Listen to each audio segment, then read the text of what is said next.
इतिहास, ये संविधान विशेषज्ञ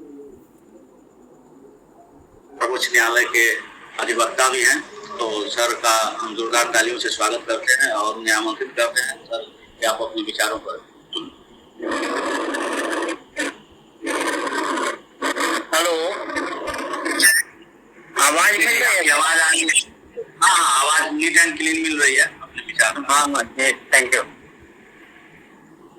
ये कह रहे हैं कि आज का इशू वही है, जातीय जनगणना है ना। हेलो जी जी भैया, आ रही है। हाँ, जातीय जनगणना सब्जेक्ट है। जी जी, जातीय जनगणना है। हाँ, हेलो जी जी, एक बार रिमाइंड कर दूं।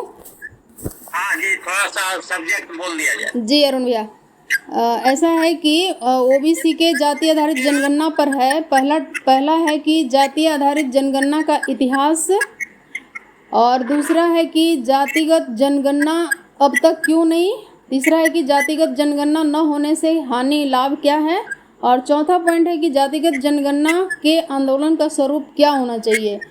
तो इस पर किसी टॉपिक पर आप अपनी बात को रखें सर। स्वागत है सर। बिल्कुल बिल्कुल, एकदम बिल्कुल माकूल सब्जेक्ट है। और जहाँ तक जातीय जनगणना का इतिहास है, तो जब से मनुष्य बुद्धि में आया है, बुद्धि डेवलप किया है, जब से मनुष्य का, तब से किसी न किसी रूप में मानव का गणना और जनगणना होते रहा है। लेकिन भारत के इतिहास में जो जनगणना का पहला जो अंग्रेजों के राज में हुआ था 1931 में जातीय जनगणना हुआ था। और उस जातीय जनगणना के आधार पर भारत में जो जनसंख्या आया था, उसमें गरीबों की संख्या बहुत ज्यादा उसमें आई थी। लगभग जो जातीय जनगणना हुआ था उसमें उस समय schedule caste, schedule tribe, OBC, minority, इस तरह का क्लासिफिकेशन तो नहीं था। लेकिन ये था कि जो वर्ण बनाए गए थे, वो वर्ण के हिसाब से जो आया,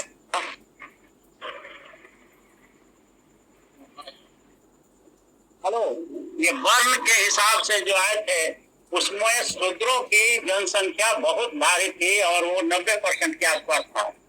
और उसके बाद जो है,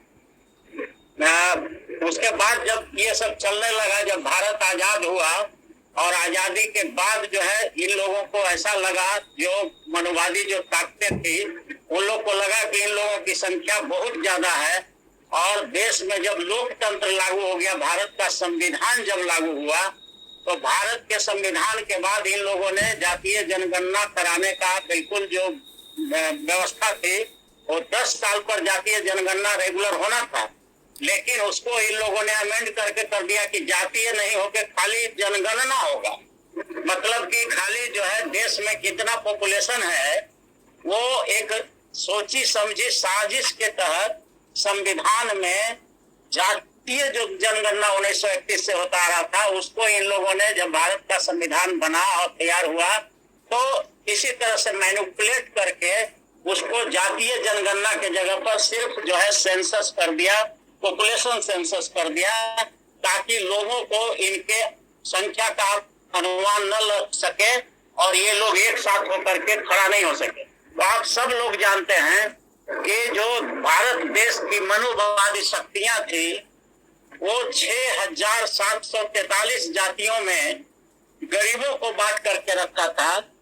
शेड्यूल कास्ट, शेड्यूल ट्राइब, अति पिछड़ा, ओबीसी और माइनॉरिटी, ये बनाया बाबा साहब भीमराव अम्बेडकर ने।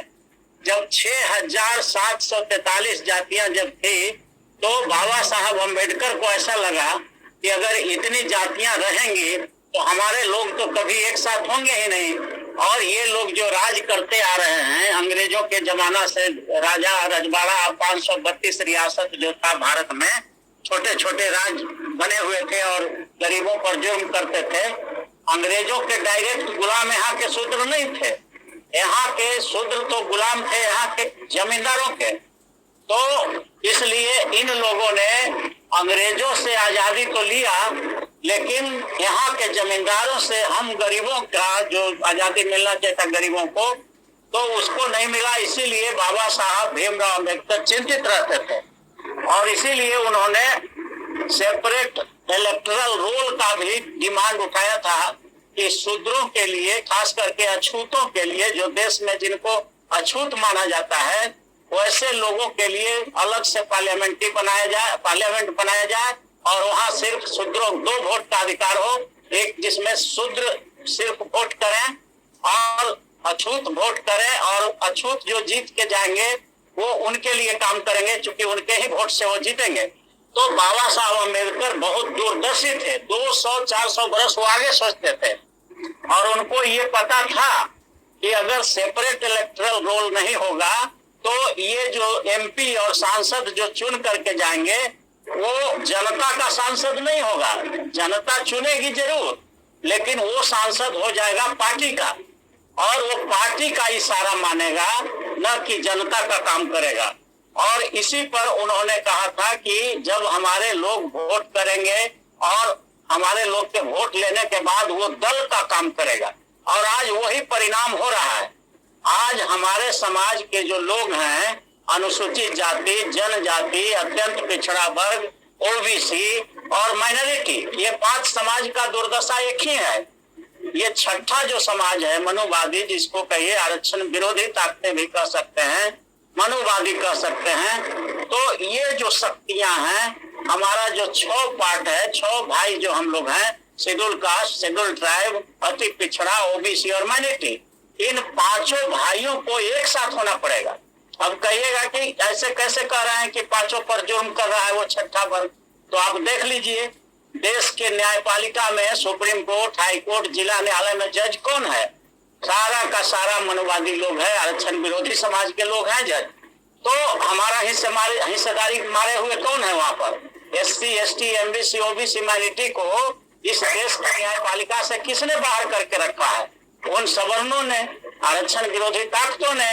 उसी तरह से आप देखिए देश का जो नेशनल मीडिया है, जो सत्ता का दूसरा पावर हाउस है नेशनल मीडिया, उसमें भी 99% जो नेशनल मीडिया है उसमें जो है आरक्षण विरोधी समाज के ही लोग हेड हैं, उन्हीं के गुलाम बना हुआ है नेशनल मीडिया भी। फिर सरकारी जो नौकरियां हैं देश में, जिसको कार्यपालिका कहते हैं, चीफ सेक्रेटरी ऑफ इंडिया से लेकर के एक चपरासी तक, वो देश के नौकरियों में भी अभी 87% जो है आरक्षण विरोधी समाज के ही लोग हैं। ये अरुण कुशवाहा नहीं बोल रहा है, ये 2008 के पार्लियामेंट्री कमेटी का सर्वे रिपोर्ट है। पार्लियामेंट के 30 सांसदों की एक कमेटी बनी थी 2008 में, जिसमें 30 सांसद थे लोकसभा के और 30 थे राज्यसभा के, और उन्होंने पूरा सर्वे करके बताया कि भारत देश में अभी भी नौकरियों में 87% उच्च जाति के लोग हैं, आरक्षण विरोधी समाज के लोग हैं। तो देश के न्यायपालिका आपसे छीना हुआ है, देश के मीडिया आपसे छीना हुआ है, देश का कार्यपालिका आपसे छीना हुआ है, और देश का विधायिका भी छीना हुआ, इसलिए कि आपके विधायक और सांसद नहीं हैं, वो पार्टियों के गुलाम विधायक और सांसद हैं, जो पार्टी के लिए काम करते हैं। आपके लिए काम, भले वो आपके जात के जरूर हैं, लेकिन वो पार्टियों के गुलाम हैं, और पार्टियां सब आरक्षण विरोधियों के नेतृत्व में चलती है, चाहे वो बीजेपी हो, चाहे कांग्रेस हो, चाहे CPI हो, चाहे CPM हो, चाहे माले हो। आप देखते हैं बिहार में दीपंकर भट्टाचार्य, उसका ऑल इन ऑल है। तो सारी जो पार्टियां हैं वो भी आरक्षण विरोधियों के ही हाथ में है, और आप बाबा साहब का यही चिंता था कि पार्टियां सब आरक्षण विरोधियों की रहेगी तो हमारी जो जनता वोट देगी, तो वो तो वोट देने भर तो उनका हक है, लेकिन जीतने के बाद वो पार्टियों का इशारा मानना शुरू करेगा। इसलिए वो सांसद जनता का न हो करके पार्टी का सांसद हो जाएगा, और पार्टी का हित देखेगा, और पार्टी का जो आका बोलेगा, उनके जो मालिक बोलेंगे पार्टी के, वही बराहिल की तरह हमारा सारा सांसद करेगा। आज वही स्थिति है। आप देख रहे हैं भारत का प्रधानमंत्री OBC है, भारत का राष्ट्रपति शेड्यूल कास्ट की है। आप सब कुछ देख रहे हैं, सारे राज्यों में मुख्यमंत्री भी अधिकांश में OBC का है, सारे राज्यपाल भी OBC और SC ST का है। लेकिन इसके बावजूद भी आपका कोई काम क्यों नहीं हो रहा है? इसलिए नहीं हो रहा है कि आपका वो लोग नहीं है, वो गुलाम है अपने अपने पार्टियों का, और पार्टी का जो आका है, मालिक है, वो आरक्षण विरोधी लोग है, और उसके डर से वो आपके भी गर्दन काटने के लिए तैयार है। इसलिए भारत देश में जातीय जनगणना उतना ही जरूरी है जितना सांस लेने के लिए ऑक्सीजन की जरूरत है। इसलिए हम लोग इस व्यू के हैं कि पूरे देश में जातीय जनगणना कराने के लिए एक संपूर्ण आरक्षण क्रांति होना चाहिए कि भाई अगर तुम नहीं मानते हो तो 1931 का जो जनगणना है उसके अनुसार ही पहले तो करो। सत्ता का 4 पावर हाउस है, न्यायपालिका, कार्यपालिका, विधायिका और नेशनल मीडिया। तो चारों पावर हाउस में जब तक गरीब का बेटा, बहुजन का बेटा, SC, ST, MBC, OBC और माइनॉरिटी का बेटा जब तक सत्ता के चारों पावर हाउस में नहीं जाएगा, 90% हिस्सेदारी नहीं होगा, तब तक आपके लोगों को सामाजिक न्याय नहीं मिलेगा, आर्थिक न्याय नहीं मिलेगा, राजनीतिक न्याय नहीं मिलेगा, फौजदारी न्याय नहीं मिलेगा, जो कि भारत के संविधान के प्रियम्बल में लिखा हुआ है। भारत के संविधान का पहला पन्ना जब आप उल्टेंगे तो उसका उद्देशिका में लिखा हुआ है कि हम भारत के नागरिकों को सामाजिक न्याय देना चाहते हैं, आर्थिक न्याय देना चाहते हैं, राजनीतिक न्याय देना चाहते हैं, फौजदारी न्याय देना चाहते हैं। भारत एक लोकतांत्रिक देश होगा। तो आज है भारत में लोकतंत्र, लेकिन आज देख रहे हैं कि चल रहा है जज तंत्र। जज जो फैसला करता है वो होता है। अब जातीय जनगणना बिहार में कराया गया और उसके आधार पर रिजर्वेशन को बढ़ाया गया, अब उसको पटना हाई कोर्ट ने रद्द कर दिया। तो ये क्या है? ये लोकतंत्र की हत्या है सीधे सीधे। लोकतंत्र में पॉलिसी डिसीजन का जो सारे मामले होते हैं वो असेंबली को और पार्लियामेंट को तय करना है, और ये जातीय जनगणना कराना, किस समाज को कितना आरक्षण मिलेगा, कितना नहीं मिलेगा, कितना बढ़ाना है, कितना घटाना है, these things are absolutely political. This is not the issue of judiciary. These are the issues of a political issue.